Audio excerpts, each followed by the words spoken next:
Good morning guys. Chemistry class में आपका स्वागत है। 11th क्लास के लेक्चर में हमारा टॉपिक चल रहा है हाइब्रिडाइजेशन। केमिकल बॉन्डिंग के इस चैप्टर में हम काफ़ी सारे टॉपिक्स देख चुके हैं।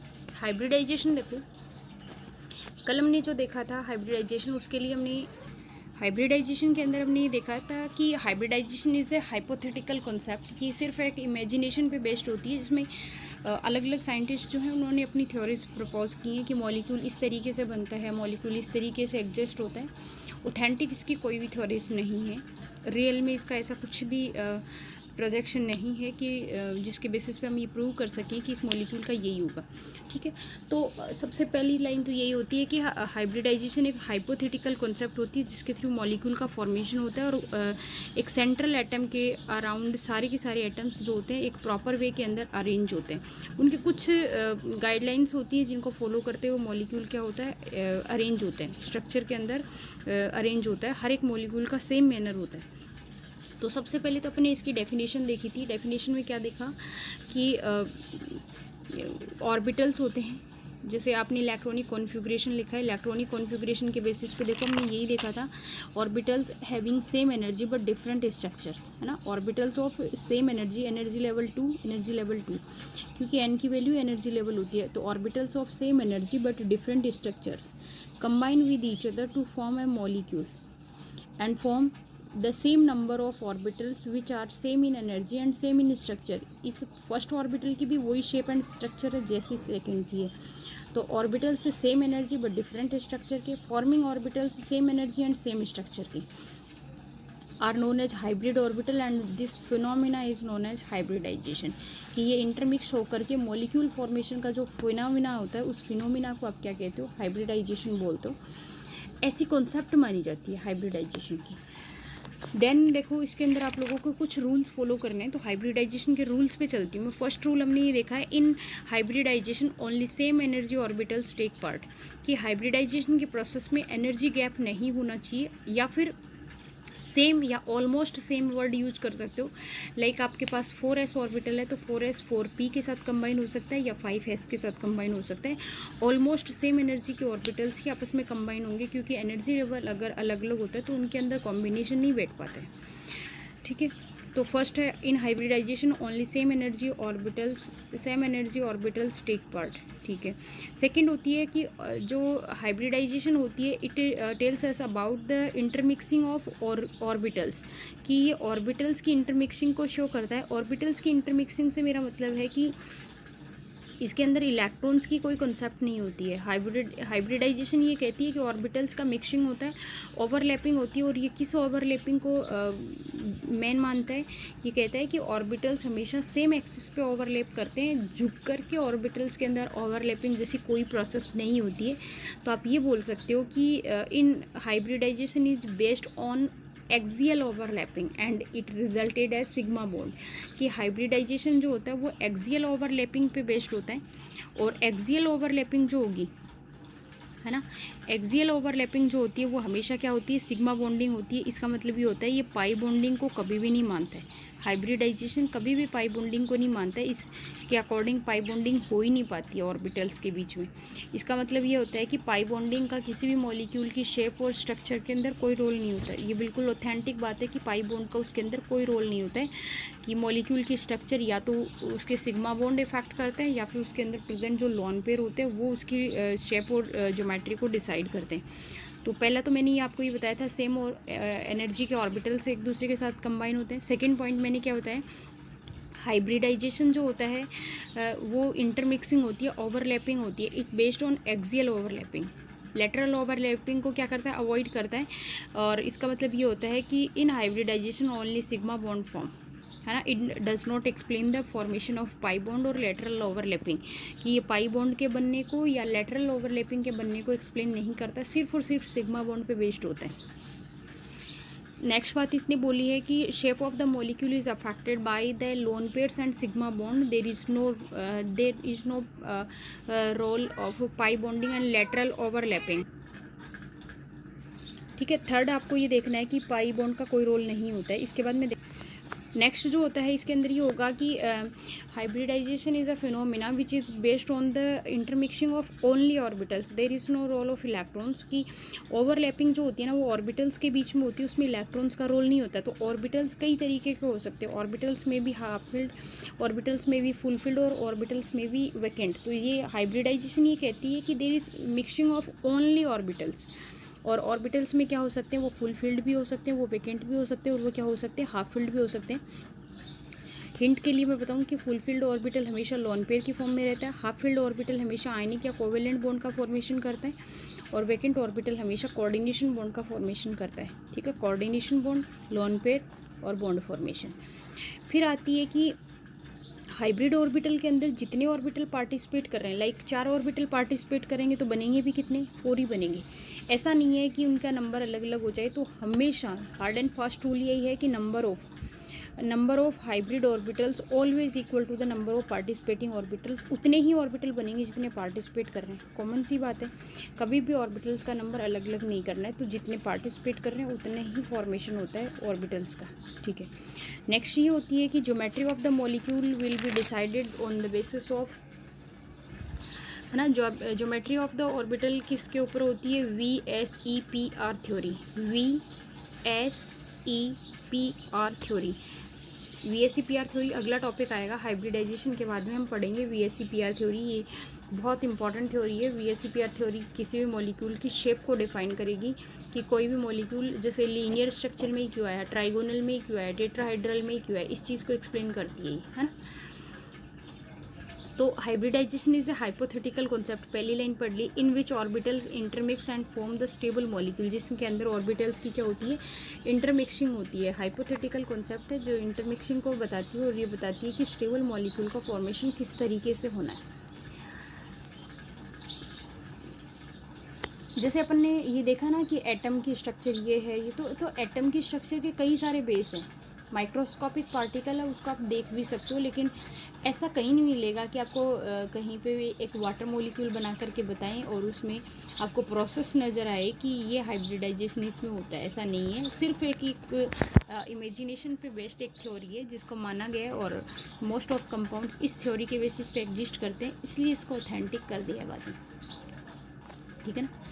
Next, geometry of the compound will be arrange in such a manner in which repulsion is minimise, कि कोई भी मॉलिक्यूल की ज्योमेट्री उस शेप के अंदर अरेंज होगी, है ना, मॉलिक्यूल की ज्योमेट्री उस शेप के अंदर अरेंज होगी जिसके अंदर उसके अंदर मिनिमम रिपल्सन हो, ताकि मॉलिक्यूल क्या हो सके, स्टेबल हो सके। यहाँ पे 2 वर्ड बार बार काम में आ रहे हैं, एक वर्ड आता है ज्योमेट्री, कई बार एक वर्ड आता है स्ट्रक्चर।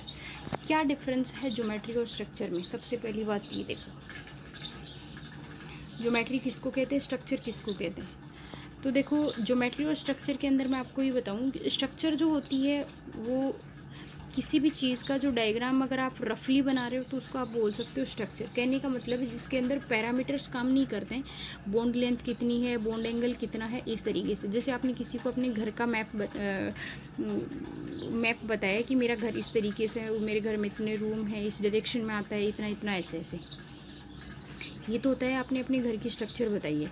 और अगर आपसे कोई ज्योमेट्री पूछने लग जाए तो आपको ये बताना पड़ेगा इस रास्ते से 200 मीटर अंदर है, इतना फुट का ये है, इतने फुट की गैलरी है, ये है, घर में ये है।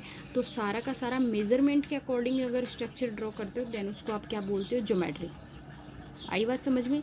प्रॉपर जो पैरामीटर्स होते हैं, लेंथ है, एंगल है ना, इसके बेसिस पे जो डायग्राम डिनोट करते हैं उसको तो आप ज्योमेट्री बोलते हो। रफ जो डायग्राम आता है उसको आप क्या बोलते हैं, स्ट्रक्चर बोलते हैं। तो ये डिफरेंस होता है स्ट्रक्चर और ज्योमेट्री में। ठीक है, तो ज्योमेट्री कंपाउंड की किसके बेसिस पे होगी, मतलब जैसे कोई भी मॉलिक्यूल है उसकी लीनियर स्ट्रक्चर ही क्यों है, उसकी टेट्राहाइड्रली क्यों है, उसकी ऑक्टाहाइड्रली स्ट्रक्चर क्यों है ना, ट्राइगोनल बाइपिरामिडल क्यों है, ओनली पिरामिडल क्यों है। तो वो जो ज्योमेट्री है उसका एक्सप्लेनेशन तो VSEPR थ्योरी देती है, लेकिन वो ज्योमेट्री वही क्यों है, उसका एक ही रीज़न होता है कि मॉलिक्यूल वो ज्योमेट्री एग्जिस्ट करता है जिसके अंदर उसका बॉन्ड एंगल क्या होता है, सॉरी बॉन्ड एंगल नहीं, जिसके अंदर उसका रिपल्सन मिनिमाइज होता है, रिपल्सन कम से कम होता है, वही ज्योमेट्री वो एग्जिस्ट करता है। ठीक है, तो हाइब्रिडाइजेशन के आपको ध्यान रखनी चाहिए, सिर्फ ऑर्बिटल्स की मिक्सिंग होती है, एक बात। Number 2, orbitals half field, full field and vacant तीनों हो सकते हैं। तीसरी बात, ये सिर्फ एक्सियल ओवरलैपिंग पे बेस्ड होता है 3। नंबर 4 बात, ये जो मॉलिक्यूल्स होते हैं, जो ऑर्बिटल्स होते हैं, उनका पार्टिसिपेटिंग ऑर्बिटल्स का और जो फॉर्मिंग ऑर्बिटल्स है उनका नंबर हमेशा क्या होना चाहिए, इक्वल होना चाहिए।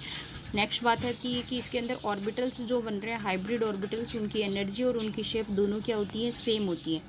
नेक्स्ट अपन ये देखिए कि हाइब्रिडाइजेशन के अंदर जो ज्योमेट्री होती है वो मॉलिक्यूल की उसके बेसिस पे होती है जिसके अंदर उसके अंदर रिपल्सन कम से कम हो। ये 4-5 रूल हैं जो आपको पढ़ने होते हैं।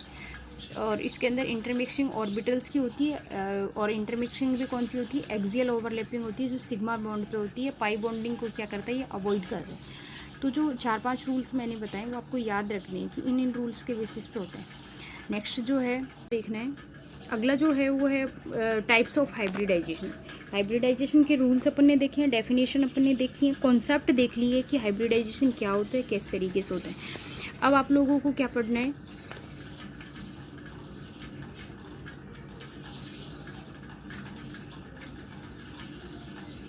हाइब्रिडाइजेशन में अब आप लोगों को देखना है types of hybridization. Types of hybridization में देखो आप लोगों के वैसे तो बहुत टाइप का होता है, मतलब हाइब्रिडाइजेशन बहुत टाइप का होता है। जिस लेवल पर तक आप जाते हो यूजी पीजी तक, ये कॉमन टॉपिक हाइब्रिडाइजेशन जो कभी पीछा नहीं छोड़ता जब तक आप केमिस्ट्री पढ़ रहे हो।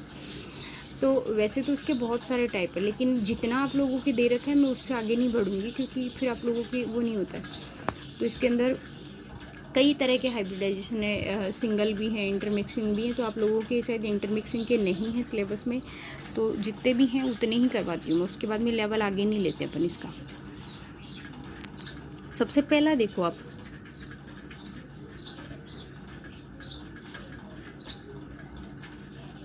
SP hybridisation. ठीक है, एसपी हाइब्रिडाइजेशन में देखो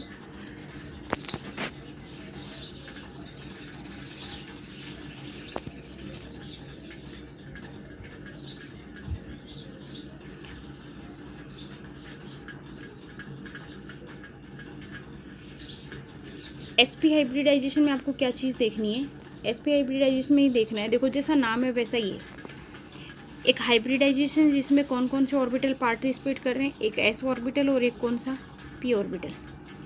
एस और पी ऑर्बिटल तो आप ने ये लिखा है वेन 1s ऑर्बिटल, 1s वो वाला नहीं है, 1s 2s नहीं, एक एस ऑर्बिटल और एक पी ऑर्बिटल इंटरमिक्स होते हैं, है ना। When 1s and 1p orbital intermix they form 2sp hybrid orbital. एक एस और एक पी, कितने पार्टिसिपेट करेंगे, 2, तो बनेंगे भी कितने, 2 ही ऑर्बिटल बनेंगे और उनका नाम क्या होगा, sp हाइब्रिड ऑर्बिटल्स होगा। और they manage in the linear structure, एक एस ऑर्बिटल एक पी ऑर्बिटल, आपस के अंदर ओवरलैपिंग कौन सी दिखानी है आपको, एक्सियल ओवरलैपिंग दिखानी है। तो जब एक एस और एक पी ऑर्बिटल के बीच में एक्सियल ओवरलैपिंग होगी, उनके बीच में सिग्मा बॉन्ड का फॉर्मेशन हो जाएगा। लीनियर स्ट्रक्चर के अंदर अरेंज होंगे, कैसे कि आपके पास में कोई भी एक मॉलिक्यूल है, ठीक है ना, कोई भी एक मॉलिक्यूल है जिसके अंदर ये एक आपके पास सेंट्रल एटम प्रेजेंट है, क्योंकि हाइब्रिडाइजेशन सेंट्रल एटम का निकालते हैं। इसके ऊपर 2 ऑर्बिटल अरेंज करने, एक एस और एक पी। तो एक तरफ तो ये बॉन्ड बनाएगा एस ऑर्बिटल से और एक तरफ बॉन्ड बनाएगा पी ऑर्बिटल से। तो इसके अंदर एक इस साइड में एक इस साइड में, तो इस मॉलिक्यूल की स्ट्रक्चर कैसी हो गई है, लीनियर स्ट्रक्चर, और having the bond angle is 180 degree. आई बात समझ में। तो sp हाइब्रिडाइजेशन में आपने इतना देखा है, 1s and 1p orbital intermix with each other and they arrange in a linear geometry, in linear structure having the bond angle is 180 degree. Like as किस में होगा पहले। दूसरी बात ये देखो, आप लोगों के बार बार ये जब बॉन्ड पैरामीटर्स पढ़े थे उसके अंदर आपने ये पढ़ा था कि परसेंटेज करेक्टर। यहाँ पे मैं जिक्र करना चाहूँ परसेंटेज करेक्टर का, तो ये हाइब्रिडाइजेशन sp टाइप का है। परसेंट निकालने के लिए बेस कितना होता है, 100 होता है। 100 में से 50 है तो 50 कौन होगा, p। Here the percentage character is 50%। तो हर एक मॉलिक्यूल के अंदर 50% एस करेक्टर यहाँ प्रेजेंट होंगे। बस यही चीज़ है कि जो मॉलिक्यूल बन रहा है उसमें 50% एस ऑर्बिटल का रोल है और 50% किसका रोल है, पी ऑर्बिटल का रोल है। इसलिए अपन ने बोला है 50% एस करेक्टर हैं इसके अंदर। देखो ऑर्गेनिक के अंदर अगर आप sp हाइब्रिडाइजेशन को एक्सप्लेन करना चाहोगे या पहचानना चाहोगे तो एक ही तरीका है, molecules in which carbon possesses triple bond. Carbon के बीच में अगर ट्रिपल बॉन्ड प्रेजेंट होता है तो उसमें हमेशा हाइब्रिडाइजेशन कैसा है, sp। किसकी बात कर रही हूँ मैं, ऑर्गेनिक कंपाउंड्स की, ठीक है। और इनऑर्गेनिक के अंदर आप लोगों को ये एग्जांपल्स देखने होंगे लास्ट के अंदर। जब आप हाइब्रिडाइजेशन कम्प्लीटली सीख लेते हो उसके बाद में मैं आपको एक ट्रिक बताती हूँ, उसके बेसिस पे आप जितने भी आपके एग्जांपल्स चलते हैं उसको एक ट्रिक के बेसिस पे आप निकाल सकते हो कि मॉलिक्यूल की हाइब्रिडाइजेशन कौन सा है, उसकी स्ट्रक्चर कौन सी है, उसमें कितने लोन पेयर है, उसमें कितने बॉन्ड पेयर है, ये लास्ट में देखेंगे। पहले टेक्निकल तरीके से देखोगे तो आप रूल्स को नहीं पढ़ोगे, ठीक है ना। तो पहले स्टेप बाय स्टेप चलते हैं, उसके बाद में देखेंगे लास्ट में। आप बस अभी इतना ही देखते जाएँ कि ये एग्जाम्पल है। लास्ट में आपके पास कोई भी एग्जाम्पल मैं रखूँगी और उस एग्जाम्पल को आप विद इन फ्यू सेकंड्स आप बता पाओगे कि ये हाइब्रिडाइजेशन है, ये मॉलिक्यूल है, ये शेप है, ये बॉन्ड एंगल है, ये वाला, ठीक है ना। लास्ट में सिखाती हूँ वो ट्रिक मैं आपको। BeH2 CO2 CH2 ये इसके एग्जाम्पल है, ठीक है। एक एग्जाम्पल सोल्व करके देखते हैं, वैसे हमने कल देखा था इसको। BeH2 बेरिलियम हाइड्राइड है। बेरिलियम हाइड्राइड का देखो सबसे पहले सेंट्रल एटम पे निकालते हैं, तो सेंट्रल एटम वो होता है जिसका नंबर कम होता है, जिसकी इलेक्ट्रोनेगेटिविटी क्या होती है, ज़्यादा होती है, वो एटम क्या होता है, सेंट्रल एटम होता है। तो यहाँ पे क्या है, बेरिलियम का इलेक्ट्रॉनिक कॉन्फ़िगरेशन है 1s2 2s2 2p0, 4 नंबर पे आता है, एटॉमिक नंबर 4 है। 1s2 2s2 2p0। अब देखो आपको ये ध्यान रखना है, बेरिलियम कितने हाइड्रोजन से बॉन्ड बनाएगा, 2 से। बॉन्ड बनाने के लिए इसके पास क्या होने चाहिए, एटलीस्ट 2 ऑर्बिटल ऐसे होने चाहिए जिनके पास में सिंगल इलेक्ट्रॉन प्रेजेंट हो, ताकि हाइड्रोजन अपना एक इलेक्ट्रॉन शिफ्ट करे और बॉन्ड बना ले, क्योंकि ओवरलैपिंग ही तो नहीं, और ओवरलैपिंग कैसी, एक्सियल।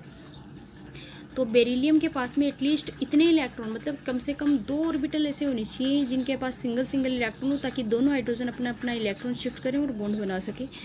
इसलिए बेरिलियम क्या करता है, एक्साइटेड स्टेट में आता है ना। बेरिलियम एक्साइटेड स्टेट में आता है और एक्साइटेड स्टेट में इसका एक इलेक्ट्रॉन अगले वाले ऑर्बिटल में ट्रांजिट कर जाता है। तो 2s2 की बजाय 2s1 और 2p0 के बजाय कितना हो जाता है, 2p1 हो जाता है। अब अपने पास में 2 ऑर्बिटल ऐसे हैं जिनके पास में कितने इलेक्ट्रॉन है, सिंगल इलेक्ट्रॉन्स प्रेजेंट है।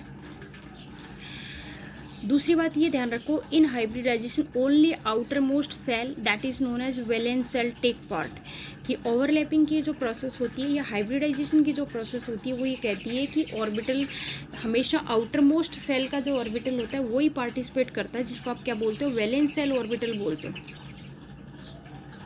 तो आउटर मोस्ट सेल का ऑर्बिटल पार्टिसिपेट करेगा, इसका मतलब है जब अपने इलेक्ट्रॉनिक कॉन्फ़िगरेशन लिखा उसके बाद में डायग्राम मैंने 1s के लिए नहीं बनाया, क्यों, क्योंकि मेरे पास सबसे आउटर मोस्ट सेल कितना नंबर है, 2 नंबर है, जिसको ही अपन क्या बोलेंगे, वैलेंस सेल बोलेंगे। तो वैलेंस सेल के अंदर हमारे पास 2s ऑर्बिटल है और 2p, दोनों के डायग्राम बनाए। 2s के अंदर ऑर्बिटल कितना होता है, 1, और 2p के ऑर्बिटल कितने होते हैं, 3, px py pz, ठीक है। आपने एक इलेक्ट्रॉन इसमें रखा है तो आपने एक रख दिया है, दूसरा इलेक्ट्रॉन इसमें है तो इसमें रख दिया है। अब आपके पास 2 ऑर्बिटल्स ऐसे हैं जिनके पास सिंगल इलेक्ट्रॉन प्रेजेंट है। एक आपके आज के बाद आप यहाँ ध्यान रखना, जैसे 2s और 2 सेल है बाहर वाला, तो 2 का जहाँ से स्टार्ट होता है वहाँ से मिक्सिंग शुरू होगी, और जितने ऑर्बिटल्स चाहिए उतनी, जैसे BeH3 होता मान लो एक बार के लिए, तो आपको 3 बार जाना पड़ता। जैसे BeH4 होता तो आपको यहाँ तक आना पड़ता, ठीक है ना। तो जितने 2 हाइड्रोजन जुड़े हैं तो 2 ऑर्बिटल्स काउंट करें आपने, 3 है तो 3 काउंट करते, 5 होते तो 5 काउंट करते, 10 होते तो 10 काउंट करते। लेकिन स्टार्टिंग कहाँ से होती है, जहाँ से 2 शुरू होता है वहाँ से, जैसे बाहर वाला 3 ऑर्बिटल होता तो 3 से शुरू करते। समझ पा रहे हो कि जैसे हर ऑर्बिटल S से स्टार्ट होगा तो S से काउंट करोगे, चाहे वो ऑर्बिटल फुली फिल्ड हो, चाहे वो हाफ फिल्ड हो, चाहे वो वैकेंट हो, कैसी भी कंडीशन में हो, क्योंकि हाइब्रिडाइजेशन ने तीनों कॉन्सेप्ट दिए कि ऑर्बिटल कैसा भी हो आउटर मोस्ट, लेकिन वो पार्टिसिपेट करेगा, ठीक है ना। तो आपको शुरू करना है जहाँ से आपने डायग्राम बनाया वहाँ पे 2, तो 2s। अब जो पार्टिसिपेट कर रहा है उसमें एक ऑर्बिटल तो s का है और एक ऑर्बिटल किसका है, p का। दोनों आपस में मिक्स होकर के दिमाग में बात ये आती है कि इसमें 2 ही ऑर्बिटल क्यों पार्टिसिपेट करें, क्योंकि रिक्वायरमेंट कितने की है, 2 की, इसलिए 2 ही ऑर्बिटल्स पार्टिसिपेट करेंगे। और दोनों ने, जिसका नाम क्या हो जाएगा, sp, तो नहीं पता कि किसका क्या नाम है, तो दोनों को नाम दे दो sp, इसका भी नाम है sp, इसका भी नाम है sp। कितने sp, 2sp। और इन ऑर्बिटल्स को क्या कहते हैं, हाइब्रिड ऑर्बिटल्स बोलते हैं, ठीक है ना। ये भी, इसमें भी s और p का दोनों का रोल है, इसमें भी s और p दोनों का रोल है, दोनों की स्ट्रक्चर अलग अलग नहीं है, पता नहीं है कौन सा s का कौन सा p का है, इसलिए इसको भी sp कह दिया, इसको भी sp। तो नाम ऑर्बिटल का नाम हो गया 2sp हाइब्रिड ऑर्बिटल्स। इनकी जो स्ट्रक्चर होगी उसके अंदर इनका जो मैक्सिमम एंगल होगा वो होगा 180 डिग्री। लीनियर स्ट्रक्चर कल जिक्र किया था, एक पॉइंट जो होता है उस पॉइंट पे 4 कोऑर्डिनेट बनते हैं, हर कोऑर्डिनेट में 90 90 90 90 90 90 टोटल मिला के 360 होता है। 360 को 2 पार्ट्स में डिवाइड करते हो, क्योंकि आपको 2 वैकेंसी में डिवाइड करना है, तो एंगल मैक्सिमम कितना हो सकता है, 180 डिग्री का एंगल हो सकता है। ठीक है, तो पहले अपन ने क्या देखा है, एसपी हाइब्रिडाइजेशन देखा है, जिसमें एक ही एग्जांपल अपन ने सोल्व किया है, वो क्या है, BH2 का है। आपको बहुत ध्यान से बनाना है इसको, मैंने बहुत स्लो स्पीड के अंदर इस टॉपिक को लिया। मैं चाहती तो इसके अंदर SP2 3 सब हो जाते, लेकिन आपको ध्यान रखना, आपको ये पहले फेयर नोटबुक में लिख लेना है, उसके बाद में आपको खुद बना करके देखना है कि आपको क्या क्या करना है, कितने ऑर्बिटल्स। ये कॉन्सेप्ट ध्यान रहनी चाहिए कि जैसे 2 एटम हैं इसके साथ बाइंड होने वाले, तो 2 ही ऑर्बिटल्स को आपने एक्साइटेड किया है। ठीक है, अगर आपके पास में यहाँ पे 4 होता तो ये इलेक्ट्रॉन और ट्रांजिट कर जाता, तो 4 एटम जुड़ जाते, है ना। तो ये कॉन्सेप्ट बहुत इंपॉर्टेंट है। फिर आगे तो मिक्सिंग की है, मिक्सिंग करने के बाद में इसके और इसके बीच में क्या बनाया आपने, बॉन्ड बनाया, और फिर इसकी स्ट्रक्चर को रखा है। ठीक है, तो इसी चीज़ को फोकस किया है। तो आज आपको ध्यान रखना है, ये सबको रफ नोटबुक में बना करके देखना है कि किस तरीके से बनाए, ताकि आगे के जो जैसे SP2 SP3 इस तरीके से आएंगे, तो जहाँ पे एक एक ऑर्बिटल थे और ऑर्बिटल्स का नंबर इंक्रीज होता जाएगा, ताकि आपको ये इलेक्ट्रॉनिक कॉन्फ़िगरेशन निकालना आना चाहिए। ठीक है, thanks, have a nice day बेटा।